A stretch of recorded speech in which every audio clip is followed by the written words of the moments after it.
Sir, I welcome this bill because it is the first attempt to create and provide further technical personnel so necessary in the country. It is very well laid down that this institute is the first in the chain of four high-grade technical institutions proposed to be started in the country to improve the tone of the engineering and technological education as well as to meet the present special needs of the industry which could not be achieved in the normal way.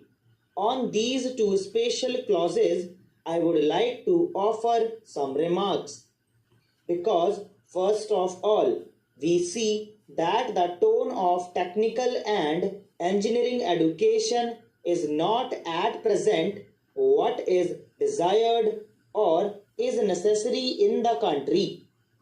We should try to improve it, and I can assure you that we cannot improve it in 5 or 10 years, and this is the first attempt. And if all efforts are made to improve the tone, it will be in the larger interests of the country. The special needs of the country are increasing, and the branches of engineering and technological education are multiplying every year in our country also. So, the degrees and the courses will have to be multiplied. These are the two important points. Why our students are going in hundreds to foreign countries to acquire degrees in foreign universities, because the training imparted is not adequate for the purpose for which it is meant, namely to render service in the industry in which they wish to join later on. I wish to say here that this institution should be sufficiently financed, and for want of finance, it should not suffer in getting the best professors for training. Then the atmosphere that is to be created for imparting training is very important, because technological engineering education is quite different from academical and theoretical education which is at present given in universities.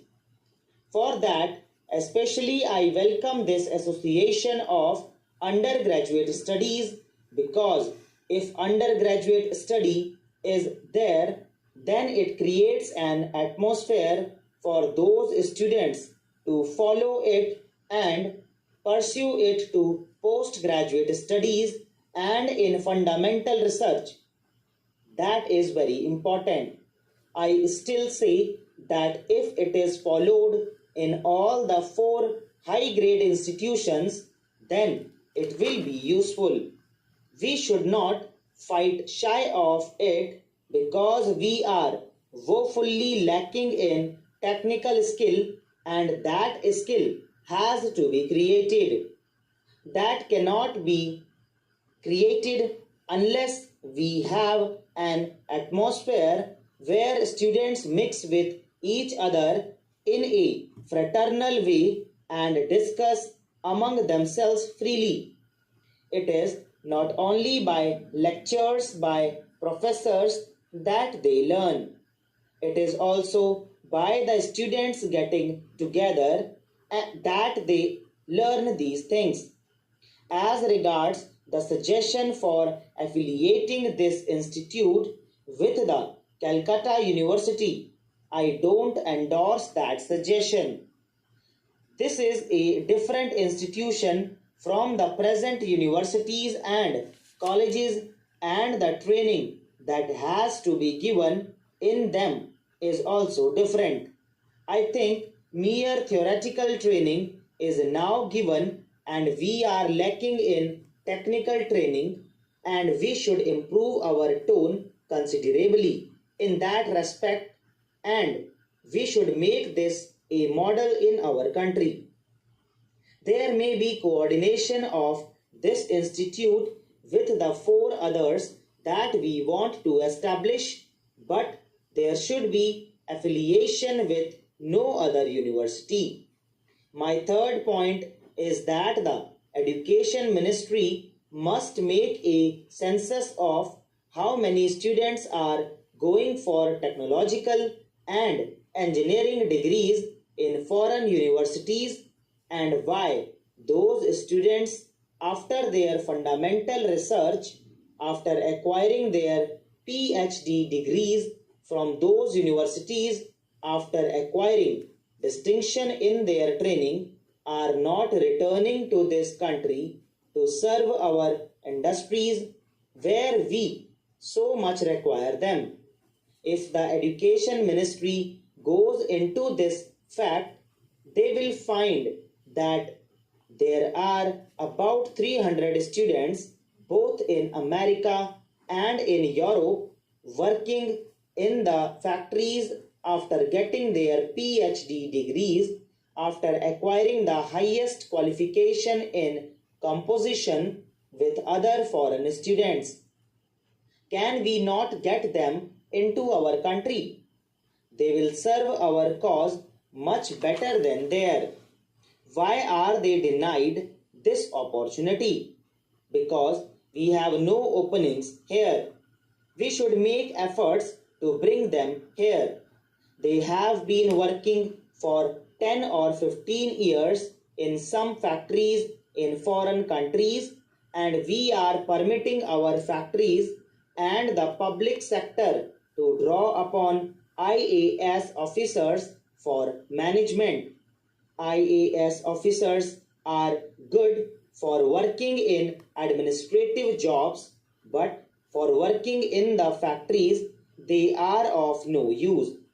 Therefore, import those 300 or 400 students who are residing in those foreign countries, who are working in those factories after acquiring their degrees in competition with foreign students by even giving them their terms if necessary. I think the terms offered to the Indian Administrative Service or the Indian Police Service should be different from what should be offered to technical personnel. It should be so because if a man is properly trained, he can reduce the cost in the factory by 10%. A reduction of 10% in the cost of production will go a long way. If, for example, the original cost is about a crore of rupees, then this would mean a saving of 10 lakhs of rupees. This is done purely by their technical genius, and this genius has gone out of the country. This should be brought back and they should be taken on their own terms if necessary. First of all, those engineers and other technicians who are working in foreign countries should be persuaded to come here. We are working under a system wherein we get only the IAS officers and not others. We should ask our ambassadors to make a list of such persons. They will be satisfied to work in India on a much lower salary.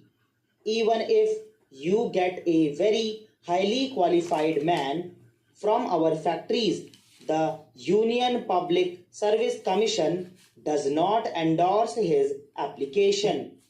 दोस्तों इसी के साथ आज की तीनों dictation फिर